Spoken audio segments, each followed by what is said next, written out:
तोमर की डिग्री पकड़ी गई तो इसने कह दिया मेरे को उसने कागज दिखा दिए वो ठीक है। इसने सबसे पहले बोला था मैंने 70 कैंडिडेट चुने हैं चुनाव लड़ने के लिए, उनकी सबकी जांच मैंने खुद बैठ के कर ली है। ये क्या अभी भी क्या नाम है IT ऑफिसर है क्या? मुझे इतना बता दीजिए। इसको ऐसा क्या पहले पता चल जाता है कि सत्येंद्र जैन की भी इसने पहले ही प्रेस कॉन्फ्रेंस कर दी, मनीष सिसोदिया की भी पहले ही प्रेस कॉन्फ्रेंस कर दी कि ऐसा ऐसा होने वाला है। क्यों? इसको पता था कि इसके अंदर क्या लूप होल्स हैं। अच्छा दूसरी बात, आप एक चीज़ देख लो, ज़िंदगी में कभी केजरीवाल नहीं फंसेगा। क्यों? क्योंकि कोई डिपार्टमेंट ही नहीं रखा हुआ अपने पास। देश का ऐसा पहला चीफ मिनिस्टर है जिसके पास कोई डिपार्टमेंट नहीं है। सारा जो ये क्वेश्चन उठाता है दूसरी सरकारों के ऊपर कि प्राइवेटाइजेशन के ऊपर ये सरकारें भागती हैं, तो इसने भी तो प्राइवेटाइजेशन ही करी ना ये चीज़। बिल्कुल, तो ये किस हक में रह गया प्राइवेटाइजेशन के कि पूरा का पूरा सरकारी ठेके ही बंद कर दिए, बिल्कुल प्राइवेटाइज कर दिया, उनको पूरी अथॉरिटी दे दी कि आप जैसा करना चाहो वैसा कर दो। तो अगर एक बात बताओ, ये मनीष सिसोदिया को हटा देगा तो सरकार कैसे चलेगी दिल्ली की? क्योंकि सारे के सारे डिपार्टमेंट आप चेक करोगे तो मनीष सिसोदिया के पास है, अरविंद केजरीवाल के पास तो कुछ है ही नहीं। वो तो सिर्फ और सिर्फ गुजरात में अभी क्या नाम है अपना कैंपेन करेगा, हिमाचल प्रदेश में कैंपेन करेगा। हमारे साथ समाज सेवक हर्षित नारंग मौजूद है, ये उनसे बात करते हैं। अरविंद केजरीवाल ने पहले इस पॉलिसी को बहुत बेहतर बताया था, मनीष सिसोदिया ने बहुत बेहतर बताया था, लेकिन अब इतने जब दिल्ली की जनता ने इतना इसके खिलाफ प्रोटेस्ट किया तो उसके बाद उन्होंने ये पॉलिसी वापस ले ली है। क्या कहेंगे? सभी को नमस्कार पहले तो। और जैसा कि आप पूछ रहे हैं कि क्या नाम है केजरीवाल ने अपनी ये जो पॉलिसी वापस ली है, इसकी मैं घोर बिल्कुल निंदा करता हूँ कि जो इसने पॉलिसी बनाई थी उसकी निंदा करता हूँ पहले तो मुझे पहले तो सबसे पहला क्वेश्चन ये पूछना है उससे कि क्या सोच समझ के सारा जो ये क्वेश्चन उठाता है दूसरी सरकारों के ऊपर कि प्राइवेटाइजेशन के ऊपर ये सरकारें भागती हैं, तो इसने भी तो प्राइवेटाइजेशन ही करी ना ये चीज़। बिल्कुल, तो ये किस हक में रह गया प्राइवेटाइजेशन के कि पूरा का पूरा सरकारी ठेके ही बंद कर दिए, बिल्कुल प्राइवेटाइज कर दिया, उनको पूरी अथॉरिटी दे दी कि आप जैसा करना चाहो वैसा कर दो, जैसा आप बेचना चाहो 50%, 75%, 2 पर 1, 3 पर 1, ऐसे ऐसे आपको दारू बियर ये सब मिली है। अब इसको जब CBI की रेड हुई या जो भी अपना आदेश आए LG के कि मनीष सिसोदिया के ऊपर, तो इसने अब घबराहट में आके बौखला के उसको वापस ले लिया। ये कहता है कि मैं जो डिसीजन करता हूँ वो तो ठीक होती है। अगर इसकी डिसीजन सही थी तो इसने वापस क्यों ली उसको? सबसे पहला क्वेश्चन तो ये उठता है इसके ऊपर कि ये तो कहता है हर चीज़ में मैं परफेक्ट हूँ। इसकी आदत रही है शुरू से, ये जब से आया है 2012-11 से, तब से हर चीज़ पे पलटा ही है। ये पलटू राम है, ये हर चीज़ पे पलटता रहेगा, ऐसे ही एक दिन ये भी पलट जाएगा। और जब दिल्ली के खुद चीफ सेक्रेटरी की जो रिपोर्ट आई उसमें जिस तरह से उप मुख्यमंत्री मनीष सिसोदिया का नाम खुल करके सामने आया कि उनके एक्साइज विभाग उनके अंतर्गत आता है, तो ये भी जो है खुलासा सामने हुआ कि उस समय कोरोना का दौर चल रहा था और यहाँ पर त्राहिमाम मचा हुआ था जनता में, और दूसरी तरफ 144 करोड़ इन शराब माफियाओं के जो है वो उनको माफ़ किए गए। पहले तो मैं बताना चाहता हूँ, आज ही न्यूज़ आई है कि जो चीफ सेक्रेटरी है उन्होंने बताया था कि इसके सारे लूप होल्स केजरीवाल जी को बाकायदा उन्होंने बताए गए थे, फिर भी उन्होंने नकार दिया और पॉलिसी को अप्लाई करने के लिए बोल दिया। सारी की सारे ठेके सिर्फ 3 कंपनियों को बेच दिए गए। जितने भी आप यहाँ पे देखेंगे, कहीं का मॉल ऑफ लिकर है, कहीं कुछ है, सारी की सारी पॉन्टी चड्डा की मिली भगत थी ये, जो उनकी कंपनीज रही है, उन्हीं के साथ मिली भगत करके सारा कुछ।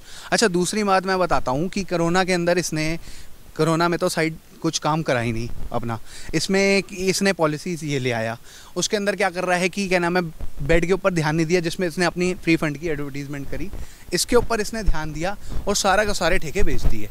दूसरी बात क्या करी है कि जो अपना ये प्राइवेटाइज ठेके हुए ये सारे के सारे, इसके ऊपर से पूरा का पूरा, जब ये जो गवर्नमेंट को अपना हमारी जैसे सेंट्रल गवर्नमेंट को ले लो, उनके ऊपर बोलता है कि रेलवेज बेच दी, ये बेच दिया, सारे अथॉरिटी, वो तो फिर भी लीजिंग कर रहे हैं, इसने पूरे के पूरे राइट्स बेच दिए, उनको पूरी अथॉरिटी दे दी कि आप जो करना चाहते हैं वैसे कर दीजिए। आपको पता है इस चक्कर में पूरी की पूरी जो दिल्ली की शराब बन रही थी, वो पहले हरियाणा की शराब सबसे ख़राब हुआ करती थी, अब आज दिल्ली की शराब है उसके अंदर से जो चीज़ें होती थी उसको हटा दिया गया, पूरी मिलावट तौर पे। कोई अपनी जेब में से कभी नहीं दे सकता सर, क्या नाम है, फ्री का माल। कोई 50% पे इतनी बड़ी बड़ी कंपनी की शराबें बिक रही हैं, बियरें बिक रही हैं, तो उसके अंदर से सामान ही है जो उसके अंदर इंग्रेडिएंट्स होते थे उन्हीं को ही हटा दिया गया और सारा कुछ मिलावट कर दी गई।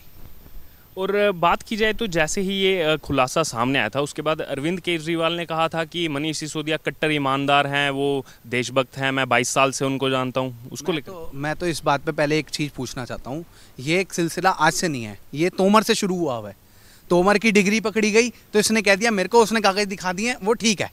इसने सबसे पहले बोला था मैंने 70 कैंडिडेट चुने हैं चुनाव लड़ने के लिए, उनकी सबकी जाँच मैंने खुद बैठ के कर ली है। ये क्या अभी भी क्या नाम है IT ऑफिसर है क्या? मुझे इतना बता दीजिए। हैं, जो ये अपने आप ही सारी जांचें कर लेता है, ये बोल देता है वो ठीक है। जो और अगर सत्येंद्र जैन और ये तोमर वगैरह थे, आज सत्येंद्र जैन कोर्ट के सामने 4 बारी पेश हो चुका है, अभी तक कोर्ट से जमानत क्यों नहीं मिली? अगर वो सही है तो क्या नाम है, ईडी के ऊपर दबाव बन सकता है, सीबीआई के ऊपर दबाव बन सकता है, मान लिया, एक्सेप्ट कर लिया, कोर्ट के ऊपर तो दबाव नहीं बन सकता ना, हम डेमोक्रेसी के अंदर जी रहे हैं ना।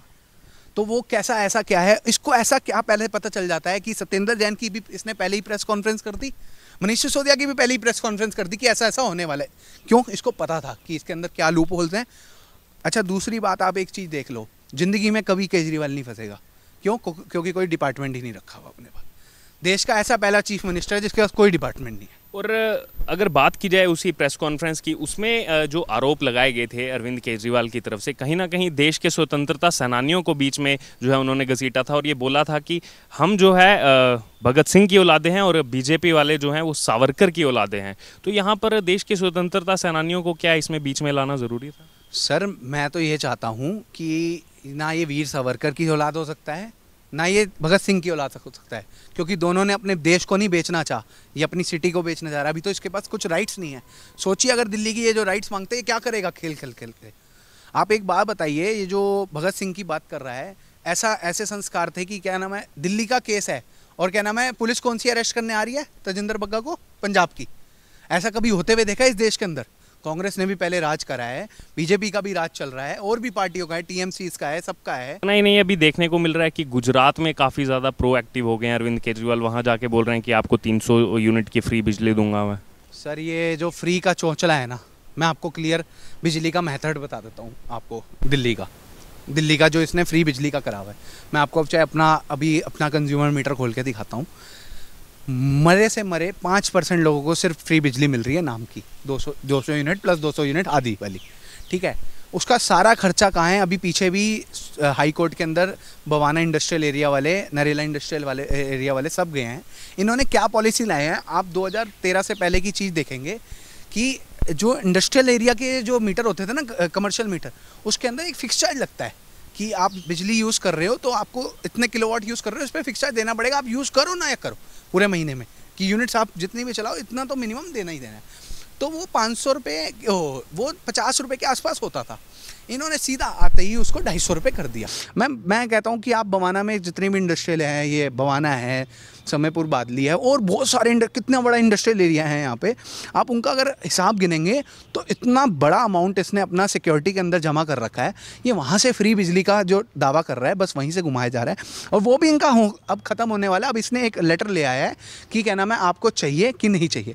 जब मोदी जी ने ये बात करी थी, क्या नाम है, अपना सिलेंडर के ऊपर कि आपको सब्सिडी चाहिए कि नहीं, तब कितना हड़कंप मचाया इसने। क्या करना चाह रहे हैं आप भी? तो वही मैं आपको क्लियर बता देना चाहता हूँ, ये क्या करता है, जो सेंट्रल गवर्नमेंट पॉलिसीज लाती है उसी को कॉपी करके खुद ले आता है और कहता है कि मैंने करा है। और अब आखिरी सवाल की, ये भी आरोप लग रहे हैं कि क्या ये बर्खास्त करने को लेकर जिस तरह से आवाज़ें उठ रही थी कि पहले मनीष सिसोदिया का नाम आया, अमानतुल्ला खान का नाम आया, सत्येंद्र जैन, लगातार इनके नेताओं पर शिकंजे कसते जा रहे हैं, तो क्या उस बर्खास्ती से बचने के लिए इन्होंने एक्साइज पॉलिसी वापस ली? और क्या ये आगे आने वाले टाइम में क्या मंत्री पद से हटाएंगे सत्येंद्र जैन को? इतने दिन से वो जेल के अंदर। नहीं, ये पूरे कॉन्फिडेंट में है कि ये किसी को नहीं हटाएगा। इसने क्या करा, पहले तोमर का एग्जाम्पल ले लेते हैं। तोमर को हटाया वहाँ से, तोमर की जगह उसकी बीवी को टिकट दे दी, ठीक है। जो परिवारवाद के कल्चरों की ये बात करते थे, ये भी परिवारवाद के अंदर ही घुसती जाएगी पार्टी। केजरीवाल रहेगा, केजरीवाल की बीवी आ जाएगी, उसके बाद आ ही चुकी है, उसके बच्चे भी आ चुके हैं, ठीक है। दूसरी बात, आप मनीष सिसोदिया की बर्खास्ती की बात कर रहे हैं, सबकी बात इसने तो पहले ही बता दी है उस पर आके, मीडिया पे आके, कि मैंने जांच कर ली है, वो बिल्कुल बेगुनाह है, बल्कि कानून से चलती है। केजरीवाल जी खुद जांच करते हैं उसकी केसों की, और खुद ही उनको, अपने बंदों को खुद ही बाइज्जत बरी कर देते हैं। तो इन्होंने ये कोई बर्खास्ती नहीं करेंगे, ये आपको कोई मंत्रिमंडल से नहीं हटाएंगे, क्योंकि मैं बताता हूँ आपको क्यों हटाया गया। इस पर पूरी सीबीआई जांच होगी कि इसके अंदर क्या लूप होल्स थे, क्या घोटाले करे गए हैं, किस चक्कर में। तो अगर एक बात बताओ, ये मनीष सिसोदिया को हटा देगा तो सरकार कैसे चलेगी दिल्ली की? क्योंकि सारे के सारे डिपार्टमेंट आप चेक करोगे तो मनीष सिसोदिया के पास है, अरविंद केजरीवाल के पास तो खुद है ही नहीं। वो तो सिर्फ और सिर्फ गुजरात में अभी क्या नाम है अपना कैंपेन करेगा, हिमाचल प्रदेश में कैंपेन करेगा। तो इसीलिए इसने वापस ले ली है कि थोड़ा सा मुद्दा शांत हो जाए। 6 महीने के लिए ली है, जब तक चुनाव है। आप चीज़ को गौर से देखिए। तो ये थे हमारे साथ समाज सेवक हर्षित नारंग और इन्होंने डिटेल में पूरे यहाँ पर खुलासे किए कि किस तरह से जो फ्री का ढकोसला दिया जाता है पूरे देश भर में, असलियत में उसके पीछे की सच्चाई क्या है और इस समय दिल्ली के अंदर जो दिल्ली के हालात हैं, जिस दिल्ली मॉडल को पेश करने की बात आ रही है, असलियत उसकी है क्या।